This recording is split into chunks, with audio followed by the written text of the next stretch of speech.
So, when you think of the New York Botanical Garden, what's the first thing that pops into your head? Probably these gorgeous, sprawling landscapes of flowers, right? A beautiful green escape in the Bronx. And you're not wrong, but that's only scratching the surface. Today, we're going to peel back the petals and show you what's really going on inside, from world-class art to some seriously groundbreaking science. All right, here's the game plan. First, we'll talk about what the garden really is. Then we'll check out its incredible year-round calendar of events. After that, we're uncovering its secret identity as a global science hub. We'll also see how they make sure it's a garden for everyone. And finally, we'll get you all the info you need to plan your own trip. Okay, first up, let's really dig into what the New York Botanical Garden is all about. It's time to go way beyond just a pretty park. You know, I love this quote because it's right from the garden itself. It's their mission, and it just completely changes your perspective, doesn't it? It's not just a park, it's a museum of plants, a center for learning, and a plant science leader. That single sentence tells you there's a much bigger story here. And they've been living that mission for over 130 years. I mean, think about that. That is a massive legacy, woven right into the history of New York City and the entire scientific world. But just because it has a long history, don't for a second think this place is stuck in the past. Oh no. It is a constantly changing, vibrant hub of activity. There's always something spectacular going on. A perfect example? The Holiday Train Show. If you're in New York during the winter, this is an absolute must. For more than 30 years, they've set up this incredible display inside the Haupt Conservatory. You've got model trains zipping past almost 200 famous landmarks, all made from plant parts. It is just pure magic. And it just keeps going. After the holidays, the calendar is absolutely packed. You've got a fresh take on the Orchid Show coming up, something called Flower Power, and even a massive takeover by the huge international artist Cause in 2027. There's always a reason to come back. And let's talk about that Orchid Show for a sec. It's being designed by the anonymous artist Mr. Flower Fantastic, and he's turning the whole place into a concrete jungle.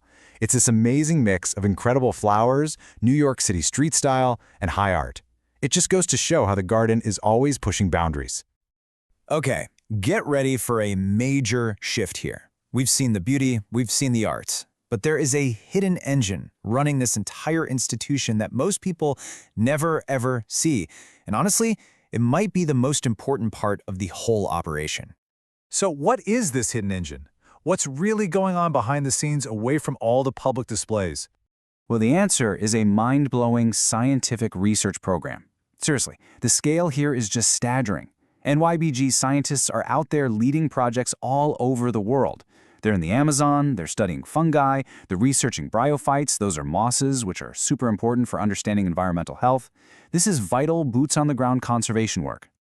And all that research is backed up by some incredible resources. We're talking one of the biggest herbariums in the world. That's basically a library of millions of pressed plant specimens. They've got a massive online database, a world-famous library, and even their own scientific publishing house. It's a powerhouse. And the proof is in the pudding. In just the last 2 years, the staff here have published over 150 scientific papers.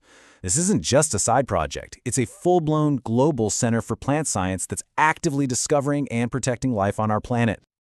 So, even with all this global-scale work, the garden has never forgotten where it comes from. It's deeply rooted, pun intended, in its community, and it is truly committed to being a welcoming place for everyone. And look, they really walk the walk. This isn't just talk. They offer ASL-interpreted tours, they have sensory-friendly mornings, they've got free wheelchair loans, and personal care attendants get in for free. They're making a real effort to break down barriers so that every single person can come and enjoy this amazing place. All right, I bet you're ready to go now, right?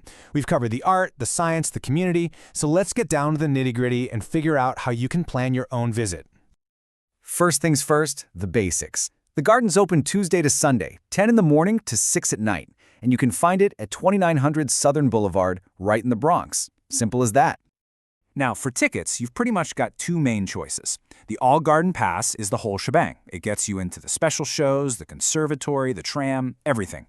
But if you're a New Yorker and you just want to wander the beautiful outdoor grounds, the Grounds Access Pass is a fantastic, cheaper option. And here's a little pro tip for you.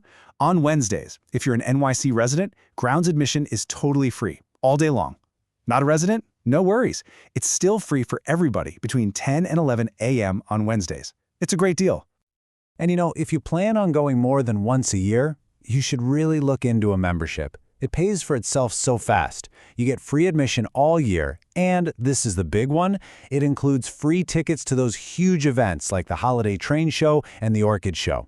Plus, you get discounts and access to members-only stuff. It's definitely the way to go. So, there you have it. It's so much more than just a bunch of pretty flowers, right? It's a museum, an art gallery, a laboratory. So now that you know the whole story, the only real question left is, what part are you going to explore first?